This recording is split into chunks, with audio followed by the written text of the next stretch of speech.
करता हूँ कि अच्छे होंगे और मस्त आपकी पढ़ाई चलती होंगी। तो हम इसमें देख रहे हैं जो जियोग्राफी की जो हम एमसीक्यूज वाली सीरीज चला रहे हैं, इसके अंतर्गत ये जियोग्राफी का पार्ट 2 का ये आज हम चैप्टर 3 के बारे में बात करेंगे, जिसमें कि हम बात करेंगे इससे पहले कि हमने इसी श्रृंखला के पार्ट फर्स्ट चैप्टर फर्स्ट और चैप्टर 2 को कंप्लीट कर लिए। और इससे पहले हमने जो कि पार्ट फर्स्ट के जिसमें 7 चैप्टर थे, सातों चैप्टर का हमने पूरा डिटेल क्वेश्चन का एक्सप्लेनेशन देखा। तो इसी श्रृंखला का ये आज हम देखेंगे इसमें चैप्टर 3, जिसका थोड़ा चैप्टर जल्दी होने के कारण इसमें कि हम इसको सिंगल वीडियो में इसके चैप्टर को कवर करेंगे, जिसमें कि आप आज हम इसमें देखेंगे जो कि इसके एमसीक्यूज हैं उनको हम सॉल्व करेंगे। तो चलिएगा ज़्यादा टाइम न लेते हुए सिर्फ हम सीधे अब क्वेश्चन को स्टार्ट करते हैं। तो आज का फर्स्ट क्वेश्चन देखें। तो निम्नलिखित में से कौन सी जानकारी प्रत्यक्ष साधन है, मतलब ऐसी कौन सी जानकारी जिसका प्रत्यक्ष क्या है साधन आपको देखने को मिलेगा। कौन सा साधन मिलेगा? प्रत्यक्ष साधन मिलेगा। तो इसके ऑप्शन देखें तो ए में है भूकंपी तरंग, बी में गुरुत्वाकर्षण बल, सी में ज्वालामुखी और डी में है पृथ्वी का चुंबकत्व। तो इसका सही आंसर है ऑप्शन नंबर सी, ज्वालामुखी विस्फोट। तो अब इसका डिटेल एक्सप्लेनेशन देख लें। भूगर्भ की जानकारी से हमें प्राप्त है कि इसमें हम देखेंगे कि चट्टानें हैं और समुद्र तल है। जो पृथ्वी की आंतरिक संरचना की जानकारी इसमें सीमित आपको यहाँ पर इसकी जानकारी आपको सीमित देखने को मिलेगी।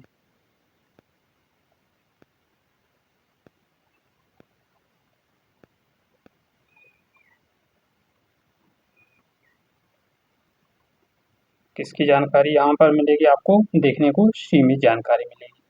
और फिर इसमें हम देखें कि इसमें ज्वालामुखी विस्फोट किस कारण से होता है। उसका कारण है इसमें लावा और गैसें के रूप में जो आंतरिक भाग है इसमें जानकारी को, इसके आंतरिक भाग की जो जानकारी को क्या करता हुआ है पहुंचाता है।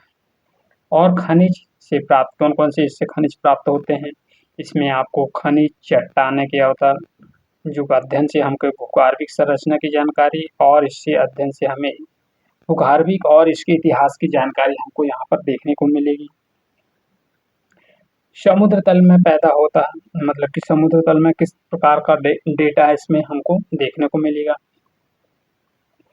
फिर इसमें समुद्र तल से जो प्राप्त डेटा है, नमूने हैं, पृथ्वी की आंतरिक संरचना की जानकारी यहाँ से देखने को मिलती है। और भूगर्भिक स्तंभ पे देखिए, स्तंभ है इसमें कि भूगर्भिक स्तंभ का अध्ययन के बारे में हमें पृथ्वी की इसकी जानकारी देखने को मिलती है।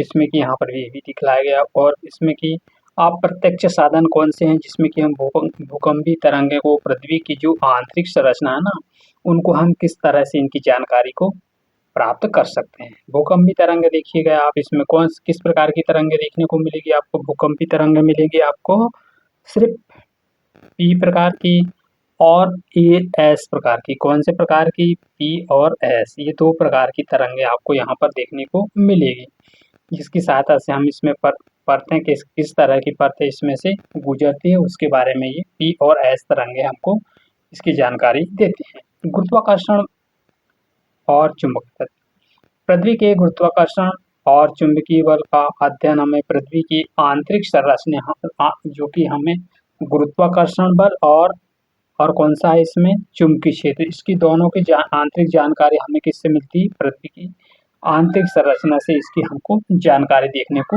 मिलती है। चलते फिर अगला क्वेश्चन देखते हैं। अगला क्वेश्चन में है भूकंप एक प्राकृतिक आपदा है, भूकंपी आपदा होने वाले कौन कौन से प्रकोप हैं। तो आप देखिएगा इसमें कि भूकंप से हमें किस प्रकार के प्रकोप देखने को मिलते हैं उसके बारे में बतलाया गया है। देखिएगा, फर्स्ट में भूमि का हिलना, सेकंड में बरातीय विसंगतियां, भूस्खलन, थर्ड में, फोर्थ में मृदा का ह्रास, फिफ्थ है हिमस्खलन है वो, और सेवन में क्या? सुनामी। तो ऐसा कौन से कारण है जिस कारण से हमें भूकंपीय आपदा होने से कि हमें क्या मिलती है, जानकारी मिलती है, या किस तरह से हम इनके बारे में जानकारी को एकत्रित करते हैं। ऐसा कौन सा साधन देखिएगा, तो इसका सही आंसर ऑप्शन नंबर सी, मतलब कि ऑप्शन इसमें सेवन ऑप्शन में हमें इन सभी प्रकार की जानकारियां हमको देखने को मिलती है। कौन सा ऑप्शन, ऑप्शन 7 में, इसमें मैंने पॉइंट बाय पॉइंट दिया है। इसे पॉइंट में कौन कौन से पॉइंट है जो इसमें हमको देखने को मिलते हैं, तो ऑल ऑफ दीज, मतलब कि सभी प्रकार के हमें इस तरह की समस्या देखने को मिलती है प्राकृतिक आपदा या भूकंप के आने के कारण। ठीक है, देखिएगा अगला क्वेश्चन आ रहा है आपकी स्क्रीन पर। दक्कन ट्रैप का क्या है, सेल समूह किस प्रकार की ज्वालामुखी का उद्गार, मतलब कि डेक्कन ट्रैप है उसमें किस प्रकार की ज्वालामुखी का क्या है उद्गार होता है। कौन सी, ड्रैगन ट्रैप में। ए में है शील्ड, बी में मिस्र, सी में है प्रवाह और डी में है कुंड। किस प्रकार की ज्वालामुखी से डेक्कन ट्रैप का सेल समूह बना है, ये है सेल समूह। तो इसका सही आंसर ऑप्शन है शील्ड। जैसे कि आप यहाँ पर देख सकते हैं, शील्ड ज्वालामुखी क्या है, यह बेसाल्ट प्रवाह को छोड़कर पृथ्वी पर पाए जाते हैं, मतलब कि यह बेसाल्ट का जो प्रवाह है उसको छोड़कर क्या पाए जाते हैं, पृथ्वी पर पाए जाने वाले सभी ज्वालामुखी किस प्रकार की है, वो है शील्ड। कौन सी, किसको छोड़कर, बेसाल्ट को छोड़कर से सभी किस प्रकार की है, यह है पृथ्वी पर पाए जाने वाली शील्ड ज्वालामुखी है। मतलब कि ये जैसे कि आपको यहाँ पर ये डायग्राम में दिख रहा है कि छोटा सा होल की साइड दिख रहा है, और राइट साइड क्या होती है, ये ज्वालामुखी, ये मतलब कि जो लावा से निकलने वाला जो पदार्थ होता है ना, वह है इसके आसपास क्या हो जाता है, वहाँ जमा हो जाता है, जिसके कारण वह हवाई द्वीप या छोटे मोटे द्वीप आपको देखने को मिलेंगे, जो कि ज्वालामुखी विस्फोट के कारण ही बने होते हैं। तो अगला क्वेश्चन देखें हम। अगला क्वेश्चन है, अगला, निम्नलिखित में से कौन सा स्थल मंडल को वर्णित करता है। तो इसमें ए में देखें ऊपरी व निचली मेंटल, बी में है भूपटल व क्रोड, सी में भूपटल का ऊपरी मेंटल, और डी में है मेंटल व क्रोड। तो इसका सही आंसर है ऑप्शन नंबर सी, भूपटल व ऊपरी इसका मेंटल है, निचली नहीं है, ऊपरी मेंटल। तो इसमें आप देख सकते हैं यहाँ की बेसाल्ट प्रवाह, ज्वालामुखी का अत्यधिक लावा कैसा होता हुआ उगलता रहता है, जो कि ये उगले हुए बहुत से दूर तक निकलकर या बाहर फैल जाता है। जो संसार के कुछ भाग है जिसमें कि हजारों वर्ग किलोमीटर यह घने लावा के प्रवाह से क्या होते हुए ढके होते हैं, और लावा का प्रवाह आपको यहाँ पर क्रमशः मिलेगा, जो कि कितना होता है, इसमें 50 मीटर तक अधिक मोटे हो जाते हैं, इनकी परत के रूप में जमा हो जाते हैं। और अकेला यह प्रवाह जो कि सैकड़ों किलोमीटर तक का, मतलब कि इसका जो क्षेत्र है वह है, जहाँ से लावा निकलता है उसका आउट साइड का क्षेत्र जो है क्या होता है, वह है सैकड़ों किलोमीटर तक क्या होता है, दूर तक ये फैल जाता है, जिसकी वजह से यह डेक्कन ट्रैप जैसी, जो कि डेक्कन ट्रैप कहाँ, महाराष्ट्र में यह ज्यादातर पठार देखने को मिलते हैं। डेक्कन ट्रैप भी जो है महाराष्ट्र का क्षेत्र में, महाराष्ट्र का क्षेत्र जो है वह डेक्कन ट्रैप में भी आता है। यह किस प्रकार का है, यह बेसाल्ट प्रकार के प्रवाह क्षेत्र है, इसमें कि ऐसा विश्वास किया जाता है कि आज से अपेक्षाकृत है अधिक प्रवाह हुआ होगा, जिसकी वजह से इस तरह से इनका निर्माण होता है। फिर अगला क्वेश्चन देखा जी, तो क्वेश्चन हो गया यही, जैसे कि इसकी मेंटल के बारे में देख लें अब हम थोड़ा सा, इसकी मेंटल के बारे में क्या है इसमें।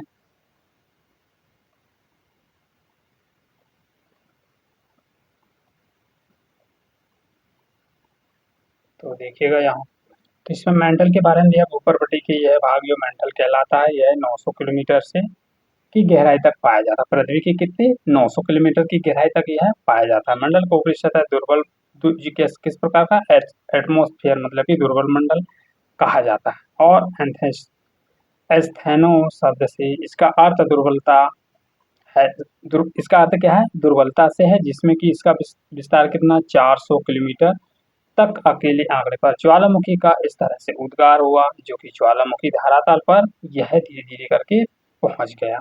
और यह स्रोत, यही कारण है कि यह घनत्व होने के कारण इस तरह की है आपको यहाँ पर देखने को मिलेगी।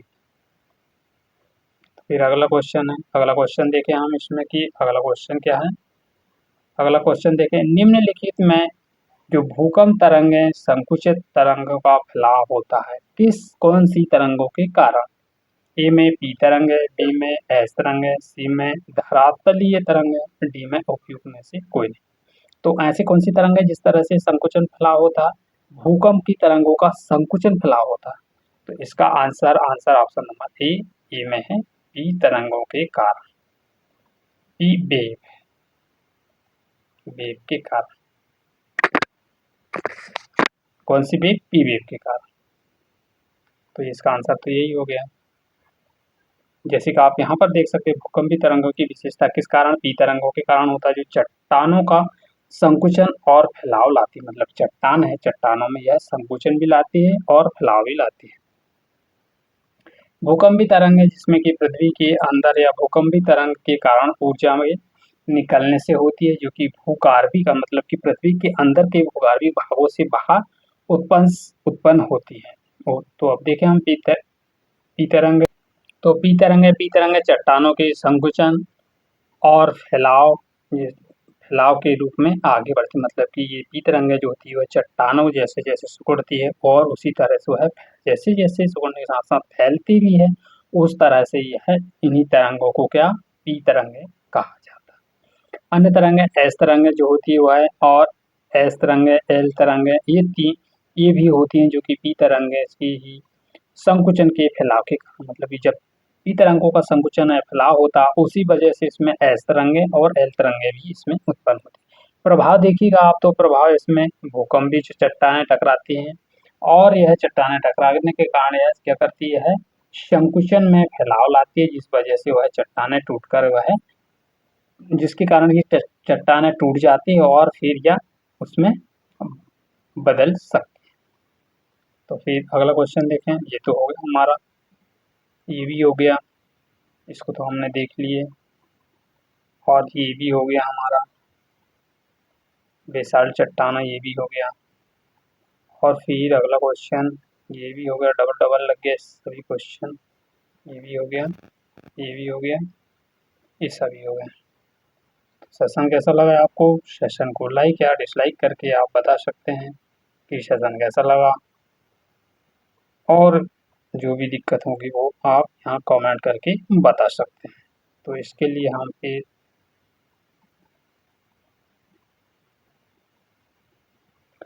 तो सेशन को आप लाइक या डिसलाइक करके बता सकते हैं। Thanks for all of you. तो ये श्रृंखला कैसी चल रही है? यदि आपका रिस्पॉन्स अच्छा रहा और आपके कमेंट अच्छे आए तो ये श्रृंखला को आगे और मतलब कि चलती रहेगी। अभी इसमें बहुत सारा कुछ और लाना है। अभी चैप्टर 2 है, यानी कि क्लास 12th रह गई है, फिर 9th है, 6 है, 8 है, 10 है, इन सभी को हम लेकर आएंगे।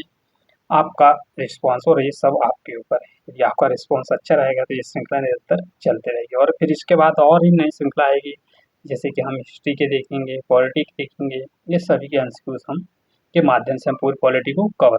तो फिर मिलते हैं नेक्स्ट वीडियो में। Thank you for all of you. जय और जय भारत।